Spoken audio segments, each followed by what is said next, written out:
Hello parents, my name is Genevieve Jackson. I am the digital video production teacher here at Oak Ridge High School. I've been teaching digital video production here at Oak Ridge High School for over 10 years now, and this program has grown immensely. I've been able to watch Oak Ridge grow and evolve and become one of the greatest schools in Orange County, and I'm very proud to be a pioneer. Digital video technology is a class where students learn the fundamentals of video technology through using cameras, audio, and by producing small video projects. So it's an excellent class to learn some great skills that are very much needed in this pandemic because everyone right now wants to do things via the video and the internet. So the skills that the students are learning right now are coming in handy right now, today, and this is an excellent opportunity for the student to build skills that he or she can learn to take into starting their own photography business, their own videography business, and earning money while they're right now in high school. So it's not something that you are going to need a specialized degree in, but you do need very specific training.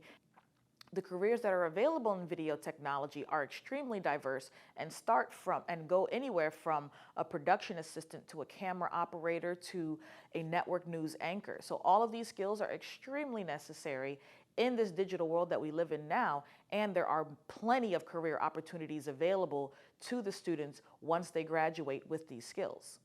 If the student is not at all interested in anything video production related, this is still a great course to learn because it teaches you video literacy. In this world where everything is done digitally, sometimes we have to understand what is real and what is not real, and how did they make these images on the screen. So knowing these skills and knowing how to be literate when we're watching video is a skill that everybody can use. Also, because there's a mixture of technology and creativity, it helps enhance the students' creative problem-solving skills. And that's something that can be applied into any career that they go into. Because those of us who are going to be extremely successful in our careers and take it to the next level are the ones who have the capacity to think outside of the box and take businesses and organizations to the next level. One of the big things about this course that we focus on is the industry certification. The industry certification is an exam that the student will be able to take after their second year in this course, and when they pass this exam, they earn a certificate saying that they are certified to do things in Adobe Premiere Pro, and they can also earn those they can take that industry certification to employers and say, listen, I understand the fundamentals of video, and here's my certificate saying that I know how to do that. And that's something that we offer to the students for free right here in school. It costs hundreds of dollars if you were to go through a different organization. Some of the questions that I want to answer is first things first, the model release. The model release is basically a form that says that it is safe for your student to be on camera. Now, I want to clarify this with a couple of points. I don't ever want to force students to be on camera because I know that not everybody is always comfortable in front of the camera. Not everybody is interested. A lot of people want to be behind the scenes, and that's 100% okay. However, in this course, what happens is, especially when we're face-to-face and the course is larger, I put them in groups and they're working in groups, and sometimes as they're filming, your child might come out in the background of somebody else's film, and so on and so forth. This is not necessarily the case when you're at home. When you're at home, you have a lot more control of the situation, but when there's 35 kids in the class, it's a little less control. So what I ask is it a safety issue whether your student is on camera, or is it a preferential issue? Because if it's a preferential issue, then go ahead and sign the model release and say, yes, it is okay if the student accidentally comes up in camera. It doesn't necessarily obligate that student to showing up on camera for every single project. However, it does let me know that the student's image is safe to be on camera. If it is an issue where the student's image is not safe, I recommend that they take a different course that does not involve cameras, because this is pretty much the fundamentals of this course, video cameras and videography. And so it does make it extremely difficult for the student to never be on camera. In high school, it's a little harder to do that for me, the teacher, to control 35 of them to make sure that one student doesn't show up on camera, because there's just more kids and there's more opportunities for the student to show up on camera. So if it is a safety issue and the student cannot show up on camera because it would compromise his or her safety, then I highly recommend that you find a different course for this student.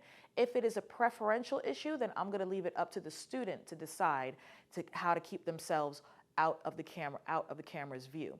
But since they are old enough to since they are old enough to handle this themselves, I'm going to give that responsibility to the student rather than have that on me, because as we film, students are filming in different parts of the classroom. The studio's much bigger, and they're filming around different parts of the campus where I can't always keep my watchful eyes on them.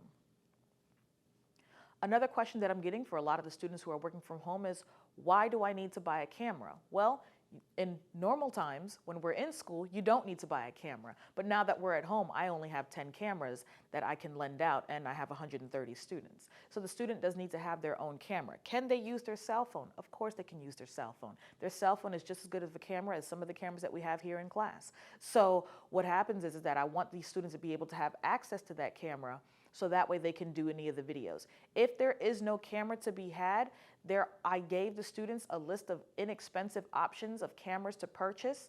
They are very diverse in their prices. The prices range anywhere from $50 to $60 all the way to $1,500. Do I expect students to buy that $1,500 camera? Absolutely not. If they choose to, that's on them, but I don't want to lock anybody in financially with a really expensive camera. I just wanted to give all of the options about what the student has available to them through Amazon. If you have a different avenue where you want to purchase a camera for your students, that's 100% okay. But I just want to make sure that this course is a camera-driven course. So it does require that they have a camera. So, and we'll continue to use those cameras even when we are all back on campus, just to make sure that from a safety standpoint, because I have so many different hands touching that camera, I want to make sure from a safety standpoint, every student has their own camera where they can be in charge of filming. The final question that I get a lot is, why is my student failing? This class seems easy. This class is easy. And I walk the students through every single aspect of the video production process. And while it's not difficult, there are a lot of steps that the student does need to follow in order to be able to execute their project easily and to get it done on time. With projects, I usually give the students a week and a half to 2 weeks to complete their project. And then I leave a little more on the back end for them to have an opportunity to turn that in. If the student waits until day 9 to turn in a project that they had 10 days, then you diminish their chances of getting that project done correctly, because now we come into the different issues that come up in production. So when I give a project, what will happen is I'll say, this is the project, here are the parameters. The projects are generally simple. I don't want them to be more than 2 minutes long. They should not be more than 2 minutes long. And they have an entire 2 weeks to shoot, to plan, to shoot, and to edit that project. And the planning part should maybe take 2 days, the shooting part should maybe take 2 days, and then the editing part should maybe take 2 days. So if the student is on top of their work, then they should be able to finish these projects within the parameters of a week. And if they want to spend more time improving that project, I've given them a lot of room to turn that in. However, many students like to procrastinate, and unfortunately they get caught in a downward spiral of not turning in their projects on time, and these are not projects that can get done in one night right before it's due. And I know that's a lot of the case a lot of times with projects in other classes, where we wait until the night before and we crunch, and we stay up all night till 2 o'clock in the morning editing our book reports or our poster boards for other classes. In this class, it will take more than a day or two to finish this, because by the time you finish shooting and uploading and editing, that process alone can take an entire day, an entire 8-hour day. So what I do is, the student technically has over 10 hours to finish this project, but it is up to them to utilize how they're going to work those 10 hours. Oftentimes, where students fall off is that I give the parameters of a project and the student is not participating and not paying attention. And then in the following days, when I step back and allow them the room to do their projects because I'm not lecturing, they assume that there's nothing to do because I'm not doing anything. And that time is when I'm catching up on grades and paperwork, and I'm here to answer questions for the student. But the student is supposed to be out there filming, and this would happen at home or in class. Once I give the parameters of the project and open up that project and let them know how they're going to do it and give them the skills that they need to do that project, it is up to them to finish that project and utilize all 10 of those days. If they have not utilized all 10 of those days, or if they get to day 9 and they're still editing, obviously I'm going to be compassionate and allow them extra time to edit. However, If it was a project from 2 weeks ago, we're on to the new project, so that student is going to get caught in a spiral of doing old work, and it is not necessarily possible to finish 3 projects that took 2 weeks each in the last week of class, right before report cards are due. With that being said, I want to give every student an opportunity to participate, and I want to give every student an opportunity to bring their grade up. However, the nature of this course is going to require that the students spend a lot of time getting these projects done. So when I'm not lecturing and when I'm not in front of them all the time, it is their responsibility to make sure that they are filming and editing, and they can ask me questions at any time. I'm not looking for Spielberg here. I'm looking for grade level projects. As long as they're school appropriate, I give them absolute creative freedom. But interestingly enough, that's where a lot of students get very scared about moving forward with their projects, because they want to get the right answer.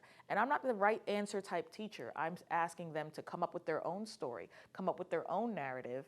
Here are the parameters of the project, and then they can go from there. And as long as they spend that time planning and shooting, then they should be able to have plenty of time to finish these projects, because I give them a lot of latitude. If they waited until the night before to finish a project, it's going to be nearly impossible for them to get that done, unless they are a master editor and they know how to throw things together. So I look forward to working with a lot of you. Please feel free to contact me at my email, genevieve.jackson@ocps.net. Please feel free to ask questions about anything. I'm always available online with Launch Ed students and face-to-face students. I'm always available to ask questions.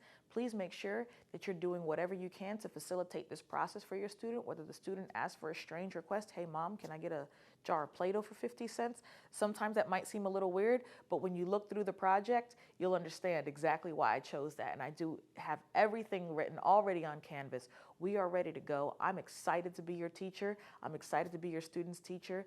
And I look forward to hearing from you, and I look forward to the great project that your student is going to give us.